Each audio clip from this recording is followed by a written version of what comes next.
My business collapsed, and I lost my house overnight. I went to my son's place, hoping to stay for a few days. He said, "Dad, my wife isn't comfortable having you here." That night, I slept in my car. The next morning, a butler called me. He said his employer, a dying billionaire, had requested to see me before signing his will. "I'm glad to have you here. Follow my story until the end and comment the city you're watching from, so I can see how far my story has reached." I never imagined that at 62 years old, I would be sitting in my car in a McDonald's parking lot, trying to figure out where I was going to sleep that night. The smell of French fries mixed with the musty odor of my old Honda, and I couldn't help but laugh bitterly at the irony. 3 months ago, I had an office on the 15th floor of a downtown building. Now I was counting the $7.38 in my wallet, wondering if that would be enough for a cup of coffee and maybe a burger. The collapse happened so fast I still can't fully process it. 35 years building Hartwell construction from nothing, and it all disappeared in a matter of weeks.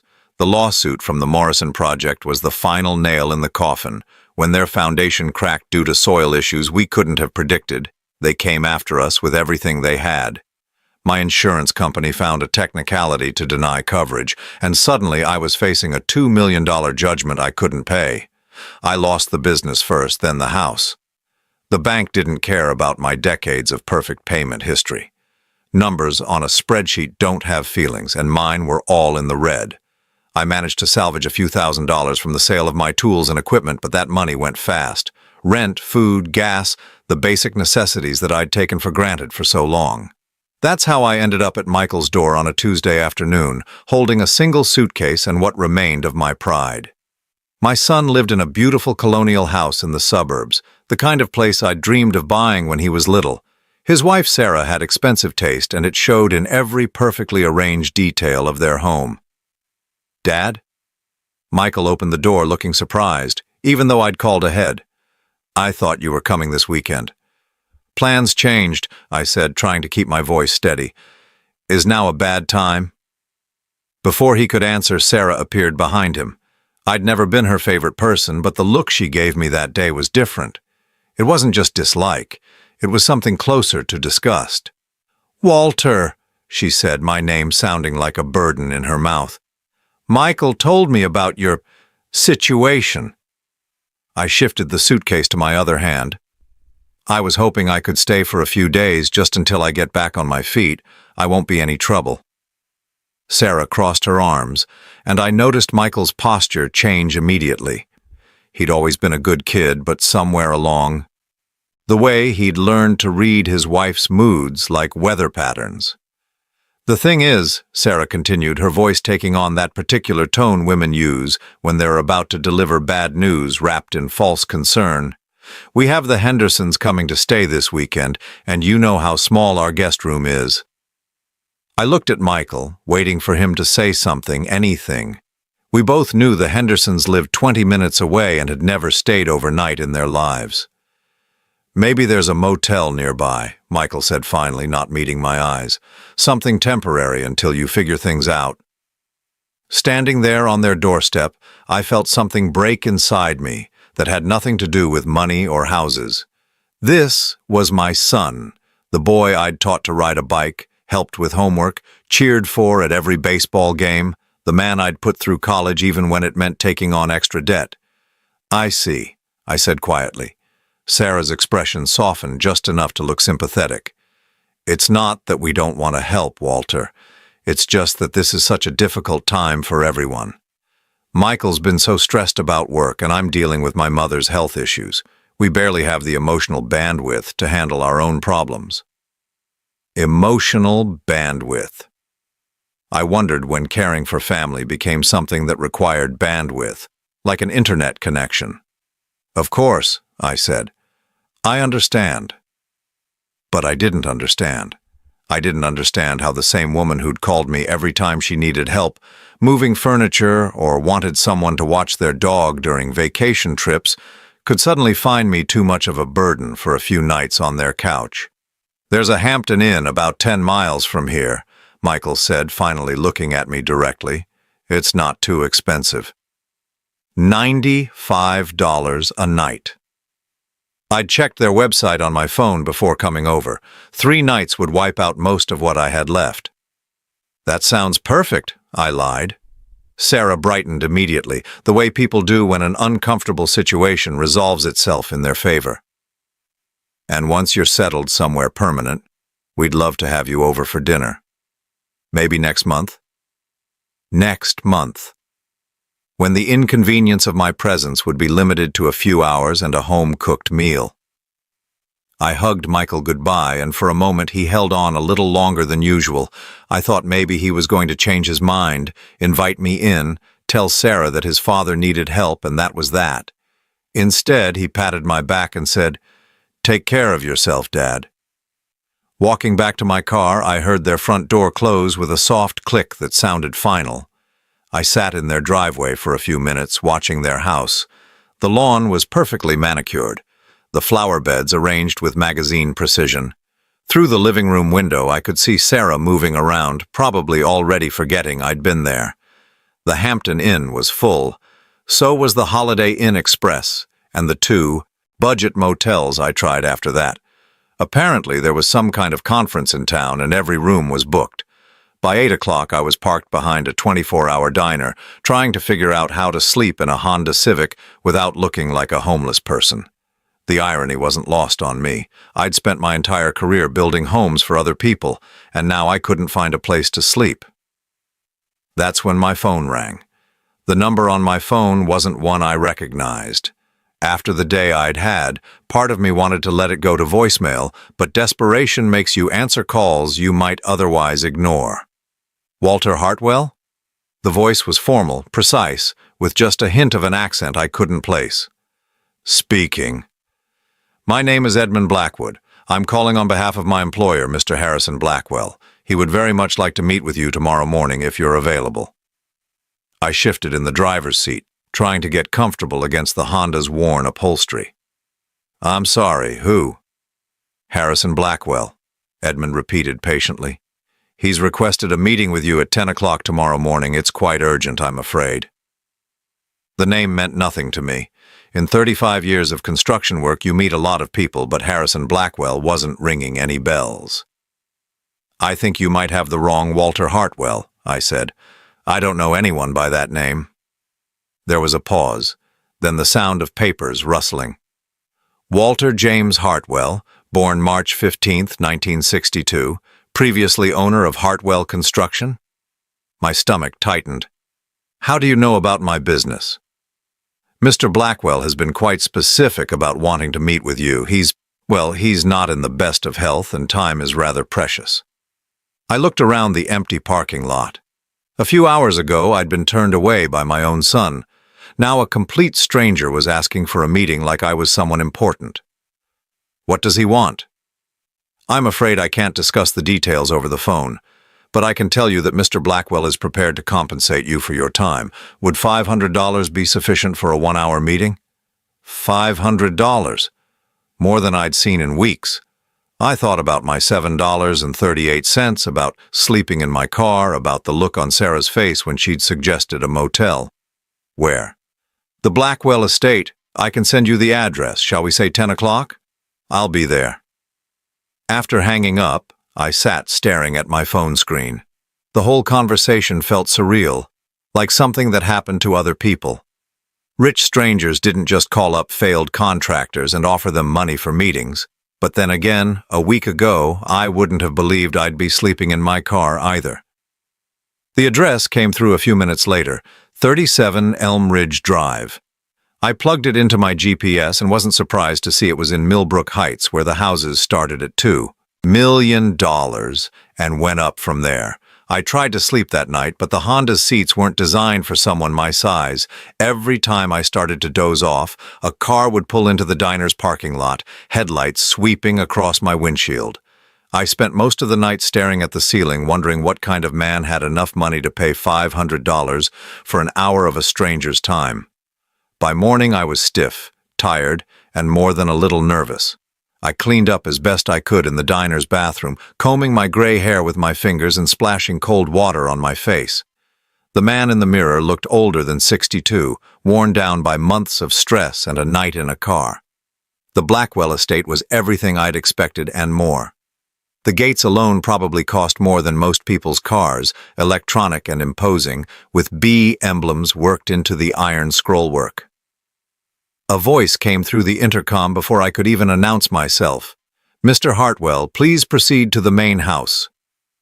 The driveway curved through what looked like a professionally maintained park. Ancient oak trees lined the path, their branches forming a canopy overhead.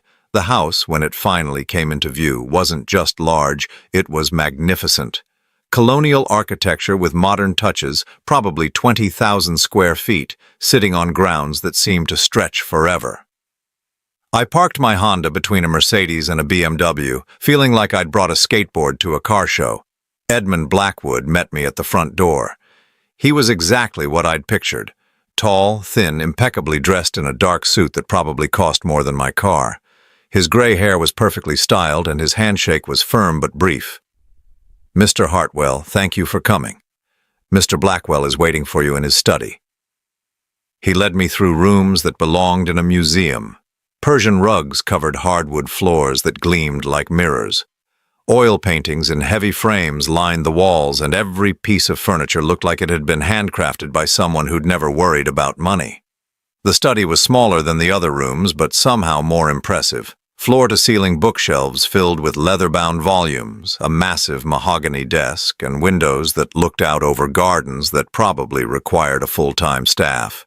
Harrison Blackwell sat behind the desk in a wheelchair, and I could see immediately that Edmund hadn't been exaggerating about his health. He was thin to the point of frailty, his skin pale and papery. But his eyes were sharp, alert, studying me with an intensity that made me uncomfortable. "Walter Hartwell," he said, his voice stronger than his appearance suggested. "Please sit down." I took the chair across from his desk, my work boots looking out of place on his expensive rug. "Thank you for coming," he continued. "I imagine you're wondering why I asked to see you." The thought had crossed my mind. He smiled, and for a moment something flickered in his expression. Recognition? Sadness? It was gone too quickly for me to be sure. "Tell me, Walter, do you remember a rainy night 8 years ago? October 23rd, to be exact. Route 12, just outside Millbrook?" My blood went cold. I hadn't thought about that night in years, had tried not to think about it, but suddenly I was right back there, rain pounding on my windshield, the curve coming up too fast, the headlights in the wrong lane. "How do you know about that?" Harrison Blackwell leaned forward in his wheelchair, his pale hands folded on the desk. "Because, Walter, I was in the other car." The words hit me like a physical blow. I gripped the arms of the chair, my heart pounding as that night came flooding back in vivid detail. The rain, the screech of brakes, the sickening sound of metal against metal. I'd tried so hard to forget, but some memories refused to stay buried. "You were—" I started, then stopped. My mouth had gone dry. Harrison nodded slowly. "The BMW that went through the guardrail. Yes, that was me." October 23rd, 8 years ago. I'd been driving home from a job site, exhausted after a 14-hour day trying to finish a kitchen renovation before the weekend. The rain had started around sunset and hadn't let up. Route 12 was always dangerous in weather like that with its sharp curves and steep drops, but I'd driven it 1,000 times. I was coming around the bend near Miller's Creek when I saw the headlights. They were in my lane, coming straight at me. The BMW was hydroplaning, completely out of control. I had maybe 2 seconds to react. "You swerved," Harrison said quietly, watching my face. "You could have stayed in your lane. The impact would have been head-on, but the other driver would have taken most of the damage. Instead, you swerved right into the guardrail." I remembered the decision, if you could even call it that. It was pure instinct. See danger, avoid it. I yanked the wheel hard, right, sending my truck into a skid that carried me straight into the metal barrier. The guardrail had held barely, but my truck was totaled. "You went through the rail," I said, the memory becoming clearer. "Down into the creek." 20 feet down, Harrison confirmed. "The car landed upside down in 3 feet of water. The impact knocked me unconscious." I closed my eyes, seeing it again. After my truck had come to a stop, I'd sat there for a moment, dazed, checking to see if anything was broken. That's when I'd heard the splash from below, seen the headlights pointing up through the rain. You climbed down, Harrison continued. The embankment was muddy, steep. You fell at least twice, I'm told. By the time you reached my car, it was filling with water. The details were coming back now, sharp and clear. The BMW had been crumpled like a tin can, driver's side down in the creek. Water was pouring in through the broken windows. I'd waded in, soaking myself to the waist in freezing October water. The door was jammed, I said softly. You broke the passenger window with a rock, cut your hands doing it. Then you pulled me out through the opening. I remembered that part vividly. Harrison had been unconscious, a dead weight, blood running from a gash on his forehead. Getting him through that window and up the embankment had been one of the hardest things I'd ever done physically. By the time I'd dragged him to the road, my back was screaming and my hands were torn up from the broken glass. The ambulance came, Harrison said. You rode with me to the hospital, stayed until my wife arrived. The doctors said if I'd been in that water for another few minutes. He didn't finish the sentence. He didn't need to. You saved my life, Walter. I shifted uncomfortably in the chair. Anyone would have done the same thing. Harrison's laugh was bitter. Would they? The police report said 3 other cars passed the scene before you arrived. 3 people who saw my headlights in the creek and kept driving. I hadn't known that. After that night, I'd tried to put the whole thing behind me. My insurance had covered the truck. I'd been unhurt except for some cuts and bruises, and I'd gone back to work the next Monday like nothing had happened. Why didn't you ever contact me? Harrison asked. After that night, I mean. You never called, never came by the hospital. I thought about how to explain it. It wasn't my business. You were alive, that's what mattered. I figured you had your own life to get back to. My own life, Harrison repeated, and there was something in his voice I couldn't identify. Do you know what I was doing that night, Walter? Why I was driving in weather like that? I shook my head. I was running away, from my wife, from my business, from everything. I'd just found out that my company was about to be investigated for fraud, environmental violations that could have sent me to prison for 20 years. I was scared, panicked, and I was driving to the airport to catch the first flight out of the country. The room fell silent except for the ticking of an antique clock on the mantelpiece. The accident changed everything, Harrison continued. While I was recovering, my lawyers found a way to clean up the mess. The investigation went away, the charges were dropped. By the time I was back on my feet, I had a second chance. He reached into his desk drawer and pulled out a thick manila folder. I built this empire because of that night, Walter. Because you gave me the chance to make things right. Blackwell Industries is worth $800 million today. I own real estate in 12 states, manufacturing facilities in 6 countries. All of it exists because you pulled me out of that creek. My head was spinning. I don't understand why you're telling me this. Harrison opened the folder and spread several documents across his desk. Because I'm dying, Walter. Pancreatic cancer. The doctors give me 2 months, maybe 3. And before I go, I need to settle my debts. He pushed one of the documents toward me. It was covered in legal language I didn't understand, but I could make out enough to see dollar amounts with a lot of zeros. This is my will, Harrison said. As of yesterday, you are the sole beneficiary of my estate. I stared at the paper, the words not making sense. What? Everything, Walter. The house, the business, the investments, all of it goes to you. That's... I struggled to find words. That's impossible. You have a family, children? Harrison's expression darkened. I have a son who hasn't spoken to me in 5 years. He's waiting for me to die so he can inherit enough money to support his gambling addiction and his third wife's shopping habits. I have a daughter who calls me twice a year, on my birthday and Christmas, and only to ask for money. Neither of them was in that creek 8 years ago. I pushed the document back toward him. I can't accept this. You don't have a choice. It's already done. The papers are filed. The lawyers have been paid. When I die, everything becomes yours. But why? I mean, I appreciate the gesture, but what happened that night, it was just human decency. It doesn't deserve this. Harrison leaned back in his wheelchair, studying me with those sharp eyes. Do you know what you did after you pulled me out of that water, Walter? You gave me your jacket. You were soaking wet, shivering, your hands were bleeding, and you gave me your jacket to keep me warm. Then you sat with me in the rain until help arrived. You held my head to keep the water out of my mouth. I had forgotten about the jacket. You didn't know who I was. For all you knew, I was some drunk who'd nearly killed you, but you treated me like I mattered. Like my life had value. Do you have any idea how rare that is? Anyone would have— No, Harrison interrupted firmly. Anyone wouldn't have. Most people would have called 911 and driven away. You stayed. You cared. And in 30 years of business dealing with thousands of people, you're the only person who ever showed me genuine kindness without wanting something in return. He pulled out another document, this one shorter and simpler. This is a letter I wrote to you 3 years ago, after my first cancer diagnosis. I've rewritten it dozens of times, but I could never bring myself to send it. I kept thinking I'd have more time, that maybe I'd find a way to repay you that didn't feel so dramatic. Mr. Blackwell, I really can't. Harrison, and yes, you can, you will. His voice carried the authority of a man used to having his orders followed.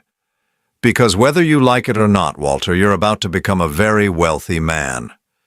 I sat there staring at the documents, my mind reeling. This morning I'd woken up in my car with $7 to my name. Now this stranger was telling me I was going to inherit hundreds of millions of dollars.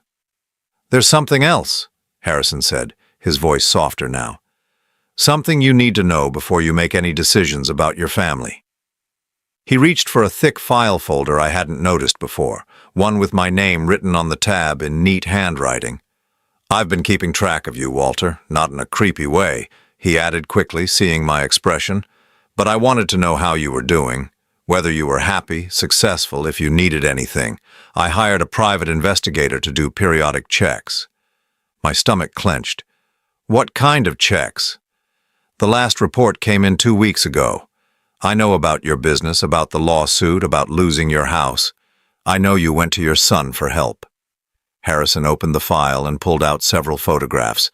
They were surveillance shots taken with a long lens. Me standing on Michael's doorstep. Sarah's face in the window. Me walking back to my car. I also know what they said to you. The blood drained from my face. How could you possibly know that? Harrison's smile was grim. Money buys a lot of things, Walter, including very sophisticated listening devices. My investigator recorded the entire conversation. He reached into the folder again and pulled out a small digital recorder. Would you like to hear it again? No, I said quickly, but Harrison was already pressing play. Sarah's voice filled the room, crystal clear and dripping with disdain. It's not that we don't want to help, Walter. It's just that this is such a difficult time for everyone.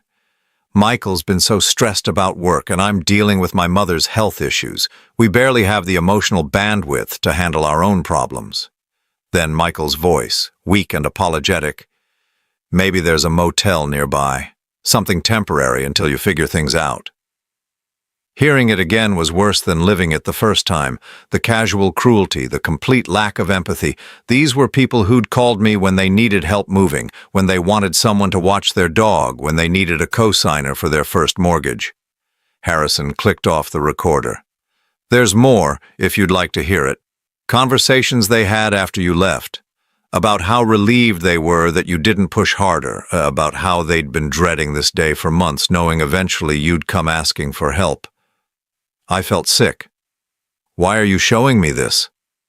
Because you need to understand who these people really are before you make any decisions about your future, and because there's something else you should know. He pulled out another document, this one with Michael's name at the top. Your son owes $43,000 in credit card debt.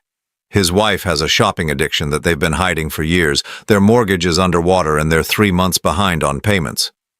My head was spinning. How do you know all this?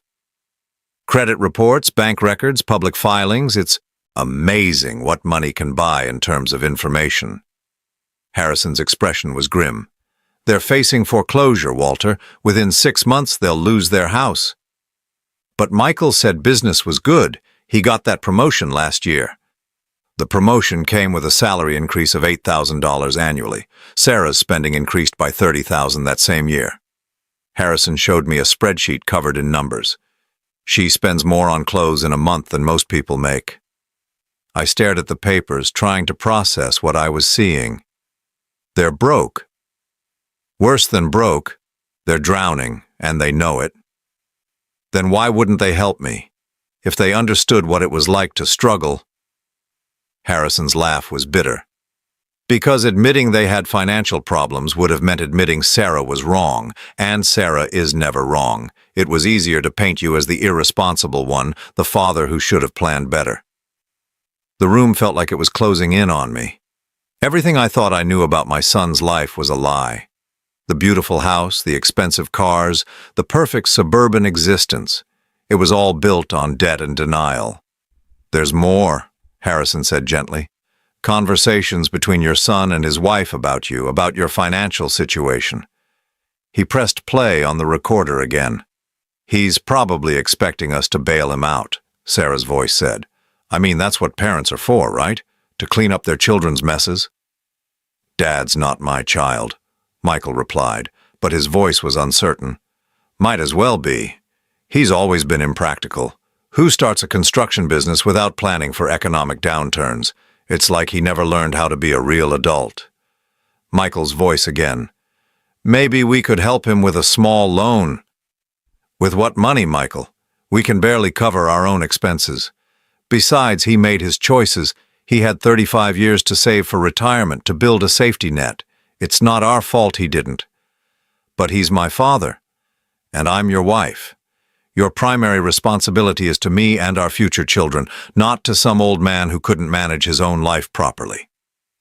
The recording stopped. I sat there in silence, feeling like I'd been punched in the stomach. Future children. They'd been talking about having kids while simultaneously discussing how I was too much of a burden to help. "How long have you had this?" I asked. "The recording?" 2 days. My investigator sent it right after it happened." Harrison leaned forward in his wheelchair. "Walter, I want you to understand something. Your son didn't refuse to help you because he couldn't. He refused because she told him to, and he chose her opinion over his father's welfare. I thought about Michael as a little boy, how he used to follow me around job sites wearing a tiny hard hat I'd bought him, how he'd beamed with pride when I taught him to use a level, how he'd called my work building dreams. When had that admiration turned into resentment? "She's been working on him for years," Harrison continued, apparently reading my thoughts. "I have recordings going back 8 months. Little comments about how you're too dependent, too emotional. How successful men don't let family drama interfere with their goals." "He used to call me every Sunday," I said quietly. "When did that stop?" Harrison consulted the file. 14 months ago, right around the time Sarah started her campaign to help Michael establish healthy boundaries with toxic family members. Toxic. My own son thought I was toxic. "She's very good at it," Harrison said. "Manipulation, I mean. It's subtle, gradual. She never directly said he shouldn't help you. She just made him feel guilty for wanting to, made him think that caring about his father was a sign of weakness." I buried my face in my hands. 35 years of being a good father, of putting Michael's needs first, of working extra hours to pay for his college, his wedding, the down payment on his first apartment, all of it erased by a woman who saw me as competition for her husband's loyalty. "Why are you telling me this?" I asked. "I mean, I appreciate the money, the will, but why the investigation? Why dig into my family's dirty laundry?" Harrison was quiet for a long moment. "Because 8 years ago you showed me what real character looks like. You risked your life for a complete stranger, and you never asked for anything in return. I've spent these past years watching you, and I've never seen you deviate from that character, not once." He gestured toward the recorder. "But I also wanted to make sure you understood what you're dealing with, because what's about to happen next is going to test every relationship you have." "What do you mean?" I mean that when I die, which will be very soon, and when this will becomes public knowledge, your family is going to suddenly become very interested in reconciliation. They're going to come to you with tears in their eyes, talking about how sorry they are, how they made a mistake, how much they love you. I felt a chill run down my spine. Sarah will probably even suggest that her behavior was caused by stress, by worry about Michael's job security. She'll make herself the victim of circumstances beyond her control, and Michael will stand there nodding, believing every word. You think they'll try to get the money? I don't think it, Walter. I know it. Because I've seen this before. Money changes everything, and everyone around you will suddenly remember how much they care. Harrison pulled out one more document. This one sealed in an envelope with my name on it. This is a letter I want you to read after I'm gone. It contains some additional information about your family, some things I discovered that will help you make informed decisions about your future. What kind of things? The kind that will make it very clear who you can trust and who you can't. Harrison's expression was sad. I'm sorry, Walter. I know this isn't what you wanted to hear, but you deserve to know the truth before you have to make any choices. I took the envelope, noting how heavy it felt in my hands. How long do I have? I asked. Before days, maybe a week. The doctors aren't sure. Harrison smiled, and for the first time since I'd arrived, it looked genuine. But I'm not afraid. I've made my peace with everything, settled my debts, including the one I owed you. You don't owe me anything. I owe you everything. His voice was firm. And now you'll have the resources to build whatever kind of life you want, without having to depend on people who see you as a burden. As I left the Blackwell estate that afternoon, I drove past my son's house. Michael's car was in the driveway, and I could see him through the living room window, probably getting ready for dinner. A normal evening in what looked like a normal life. But now I knew the truth about what was behind that perfect facade. The debt, the lies, the casual cruelty, and soon I'd have to decide what to do with that knowledge. The envelope from Harrison sat heavy in my jacket pocket, full of secrets I wasn't sure I wanted to know. But as I drove toward the motel I could now afford, I realized that for the first time in months I wasn't afraid of tomorrow. I was angry, and that felt surprisingly good. Harrison Blackwell died on a Tuesday morning exactly 5 days after our meeting. I got the call from Edmund while I was having breakfast at the diner where I'd been eating most of my meals.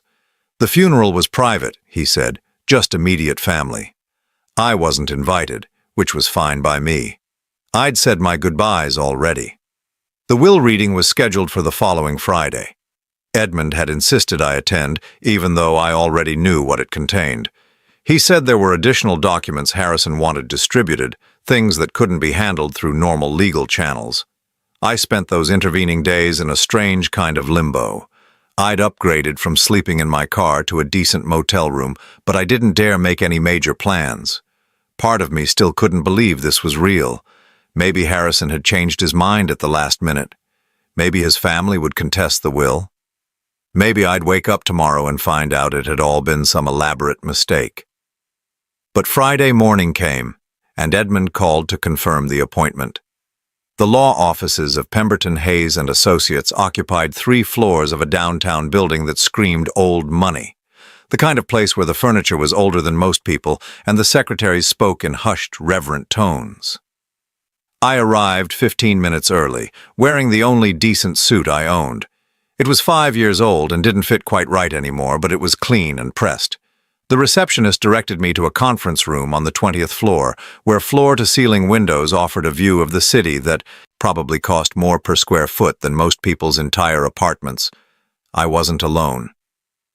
Harrison's son, Richard, sat at one end of the massive mahogany table, looking like he'd rather be anywhere else. He was younger than I'd expected, maybe 35, with his father's sharp eyes but none of his presence. His suit probably cost more than my car, and his watch caught the light in a way that suggested serious money. His sister, Amanda, sat across from him, checking her phone with the bored expression of someone who considered this whole proceeding a waste of her time. She was beautiful in the way that money makes possible: perfect hair, perfect makeup, clothes that fit like they'd been made specifically for her body. Neither of them acknowledged my presence when I walked in. The lawyer, James Pemberton, was exactly what central casting would have ordered for this role. Gray-haired, distinguished, expensive suit, and the kind of voice that suggested generations of prestigious education. He spread several folders across the table and cleared his throat. "We're here today for the reading of the last will and testament of Harrison Maxwell Blackwell," he began, his tone formal and impersonal. "As you all know, Mr. Blackwell made some significant changes to his estate planning in the weeks before his death." Richard leaned forward. "How significant?" Pemberton consulted his notes. "The previous will, dated 3 years ago, left the bulk of the estate divided equally between his 2 children. The new will, executed 2 weeks ago, supersedes that document entirely." Amanda looked up from her phone for the first time. "What do you mean, supersedes?" "I mean, Miss Blackwell, that the new will contains very different provisions." Pemberton opened the first folder and began reading in that measured, legal tone that somehow managed to drain all emotion from even the most shocking statements. "To my son, Richard, who has spent the last 5 years waiting for me to die so he can inherit enough money to support his gambling debts and his wife's spending habits, I leave the sum of $100,000. This should be sufficient to pay for rehabilitation programs should he choose to address his addictions." Richard's face went white. "What the hell is this?" Pemberton continued reading without pause. "To my daughter, Amanda, who has called me exactly 16 times in the past 5 years, each time to request money for various personal expenditures, I leave the sum of $100,000. Perhaps this will purchase enough designer handbags to fill the emptiness that material possessions clearly haven't filled so far." Amanda shot to her feet. "This is insane. He can't do this." "I assure you, Miss Blackwell, your father was of sound mind when he executed this document. There are medical evaluations to confirm his mental competency." "Then who gets everything else?" Richard demanded. Pemberton turned to me. "The remainder of Mr. Harrison Blackwell's estate, valued at approximately $786 million, including all business interests, real property, investments, and personal effects, is left to Walter James Hartwell." The silence that followed was so complete I could hear the air conditioning humming through the vents. Richard and Amanda both stared at me like I'd just materialized out of thin air. "Who the hell is Walter Hartwell?" Amanda finally asked. Pemberton consulted his notes again. "According to the documentation provided by your father, Mr. Hartwell saved his life 8 years ago in an automobile accident. The will specifically states that Mr. Hartwell is the only person who ever showed me genuine kindness without expecting anything in return."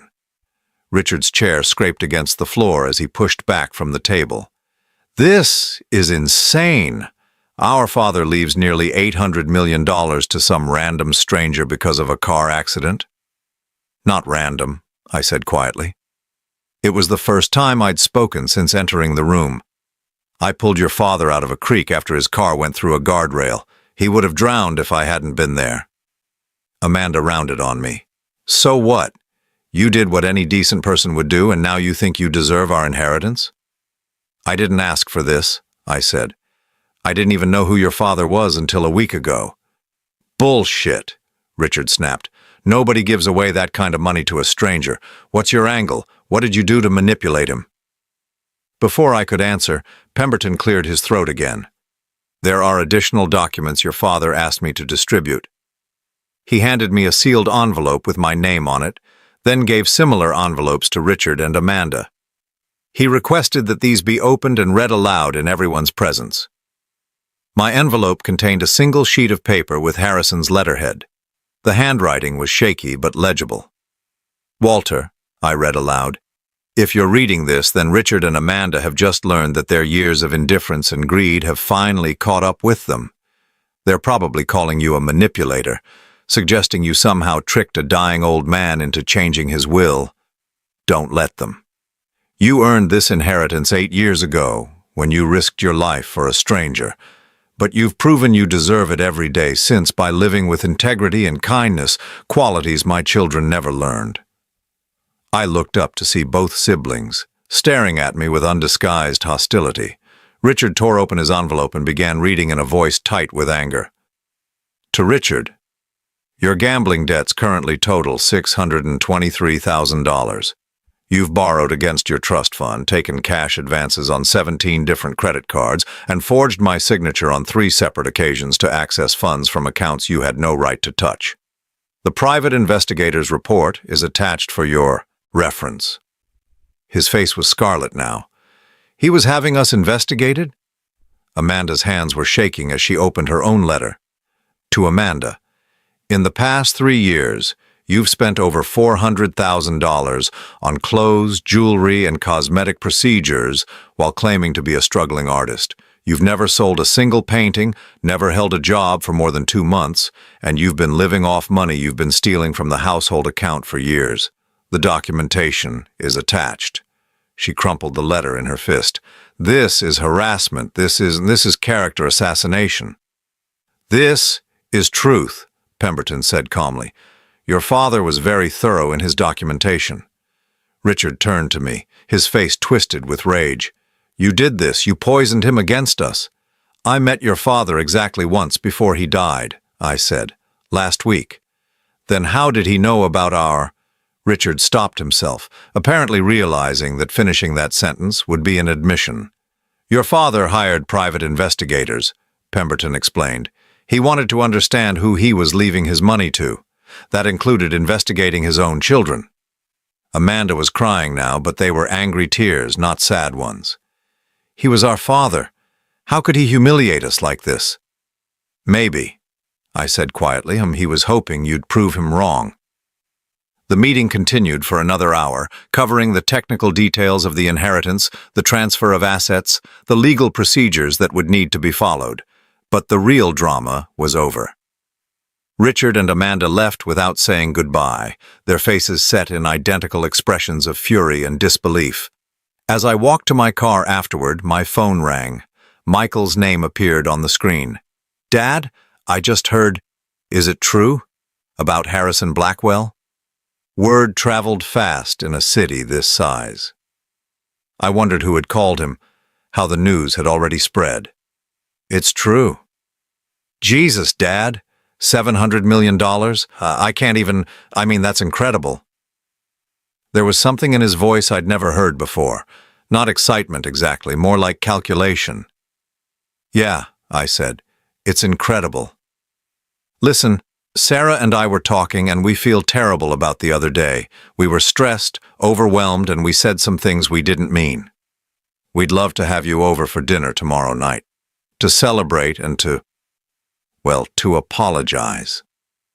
I sat in my car outside the law office, looking up at the building where I'd just inherited more money than I could spend in 10 lifetimes. 24 hours ago, these same people had told me they didn't have the emotional bandwidth to help their homeless father. Now they wanted to celebrate. That's very generous, I said. Let me think about it. Of course, take your time. We'll be here whenever you're ready. After hanging up, I drove to the cemetery where my wife was buried.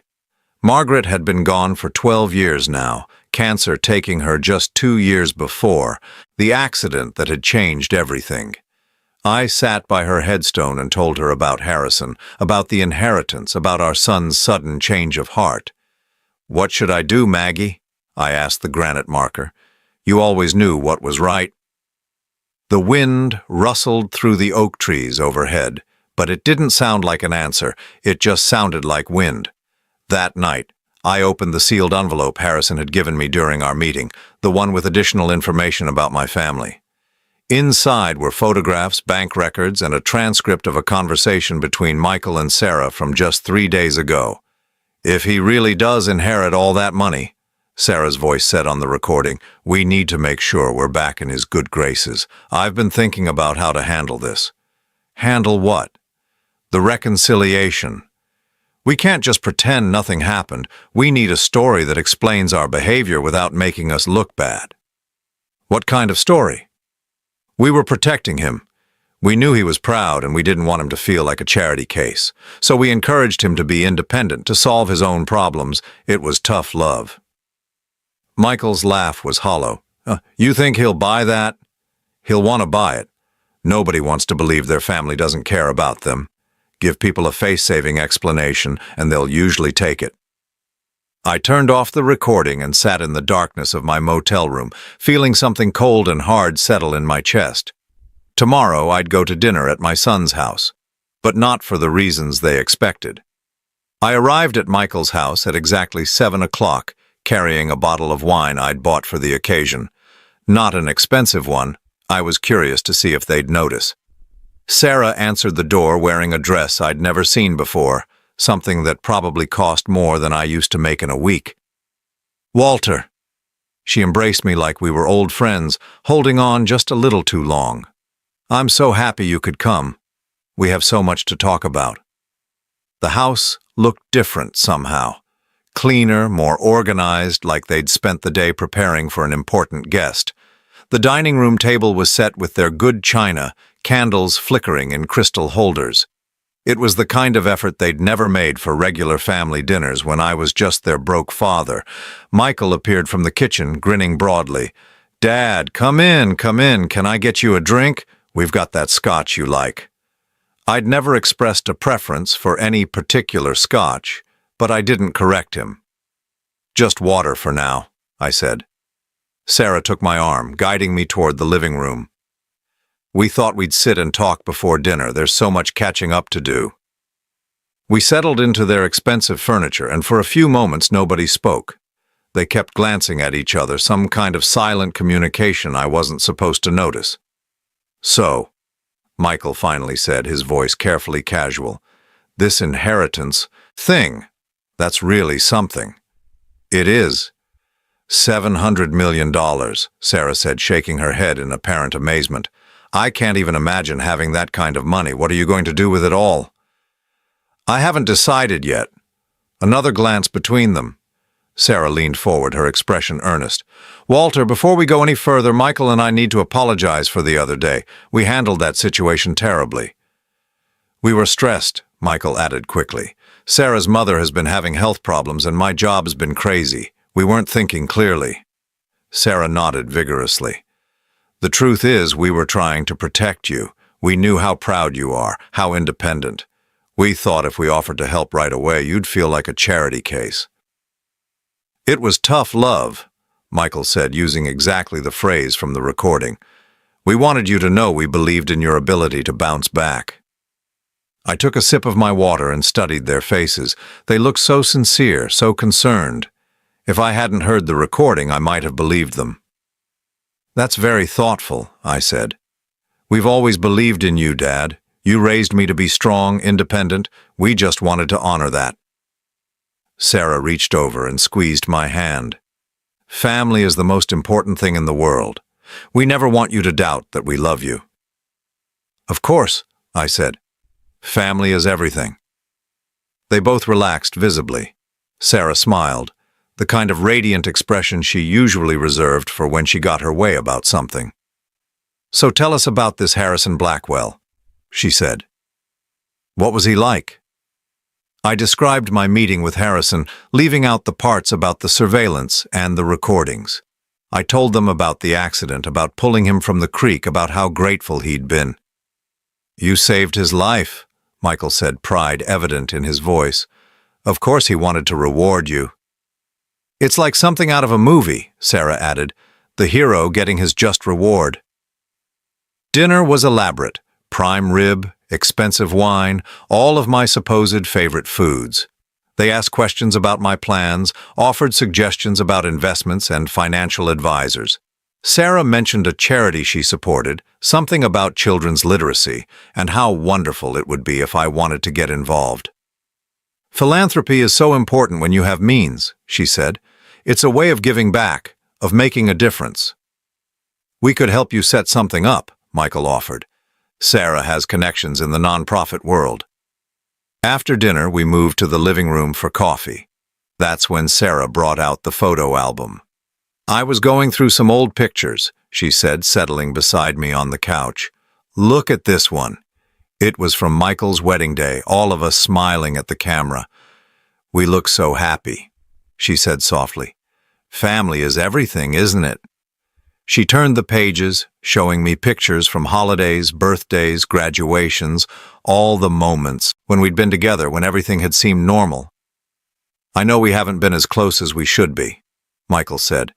"Life gets busy, people get caught up in their own problems. But at the end of the day, we're family. That's what matters." Sarah closed the album and looked at me with tears in her eyes. "I hope you can forgive us, Walter, for not being there when you needed us. We want to do better." "We want to be a real family again," Michael added. I set down my coffee cup and smiled at them. "I appreciate that, I really do." "So we're okay?" Sarah asked hopefully. "Oh, we're fine," I said. "In fact, I have something for you." I reached into my jacket pocket and pulled out 2 envelopes, handing one to each of them. "What's this?" Michael asked. "Open them." Sarah tore hers open first. Inside was a cashier's check for $25,000. Michael's contained the same amount. "Dad, what's this for?" Michael asked, staring at the check. "It's a gift," I said. "From someone who understands what it's like to be struggling financially." They both looked confused. "Struggling?" Sarah said. "We're not struggling." I pulled out a folder I'd been carrying and set it on the coffee table. "Actually, you are. $43,000 in credit card debt. 3 months behind on your mortgage. Sarah's spending has increased by $30,000 a year while your income has remained flat." The color drained from both their faces. "How do you know that?" Michael whispered. "The same way I know about the conversation you had 3 days ago, planning how to handle my reconciliation. The same way I know you told your wife I was too much of a burden to help because you barely had the emotional bandwidth for your own problems." Sarah's mouth opened and closed like a fish. "Walter, I can explain." "You don't need to explain. I understand perfectly. You thought I was a failure, a burden, someone whose problems were too inconvenient to deal with. You were probably hoping I'd just disappear so you wouldn't have to feel guilty anymore." Michael leaned forward, desperation creeping into his voice. "Dad, that's not fair. We love you." "No," I said quietly. "You love what I can give you. There's a difference." I stood up, buttoning my jacket. "The checks are yours to keep. Consider it payment for a valuable lesson." "What lesson?" Sarah asked, her voice small. "That your father isn't stupid, and that sometimes karma takes a while, but it always collects." Michael stood as well, panic in his eyes. "Dad, wait, don't leave like this. We can work this out." "There's nothing to work out, son. You made your choice when I needed help. I'm just making mine now." "But we're family," Sarah said, tears streaming down her face. "Family forgives each other." I paused at the front door. "You're right, family does forgive. But forgiveness doesn't mean pretending things didn't happen, and it doesn't mean I have to keep putting myself in a position to be hurt." "What are you saying?" Michael asked. "I'm saying goodbye." 6 months later, I was sitting on the porch of my new house, watching the sunset over the lake. It wasn't a mansion like Harrison's place, but it was mine, paid for with cash, no mortgage, no debt, no one who could take it away from me. The inheritance had been finalized without contest. Richard and Amanda Blackwell had apparently decided that fighting over $100,000 wasn't worth the legal fees. I'd kept Harrison's businesses running, hiring good people to manage what I didn't understand myself. I'd heard through mutual acquaintances that Michael and Sarah had used the $25,000 to catch up on their mortgage payments. They'd also heard somehow about my new address. Michael had called twice, leaving voicemails I hadn't returned. Sarah had sent a card at Christmas. I hadn't blocked their numbers or refused their contact entirely. I just didn't engage. When someone shows you who they really are, believe them the first time. Maya Angelou had said that, and she'd been right. The truth was, I wasn't angry anymore. Anger required emotional investment, and I'd stopped investing in people who saw me as a means to an end rather than someone worth loving. I had made new friends in my new town, people who knew me as the guy who'd inherited some money from a grateful stranger, not as someone's disappointing father or inconvenient relative. They invited me to barbecues and poker games and didn't expect anything from me except my company. I'd also started volunteering at a local shelter for homeless veterans, helping guys who reminded me of myself not too long ago. Men who'd lost everything through circumstances beyond their control, who just needed someone to see them as human beings deserving of dignity and respect. It turned out that being genuinely wealthy wasn't about the money itself. It was about the freedom to choose who you spent your time with, who you helped, who you loved. It was about never having to compromise your values or accept poor treatment because you needed something from someone. As the sun disappeared behind the mountains, I thought about Harrison Blackwell and the night that had changed both our lives. He'd been running away from his problems when I pulled him from that creek. But maybe, in a way, he'd been running toward this moment, toward the chance to give someone else the freedom he'd never known how to find himself. Margaret's picture sat on the table beside my chair, and I raised my glass of wine in her direction.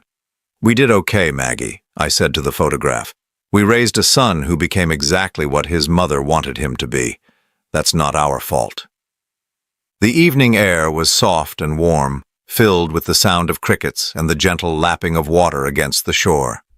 Somewhere in the distance, a family was having a barbecue, their laughter carrying across the lake. It was the sound of people who actually enjoyed each other's company, who chose to be together instead of feeling obligated. The sound of real family, the kind you create rather than the kind you're born into. I closed my eyes and listened, and for the first time in longer than I could remember, I felt completely at peace.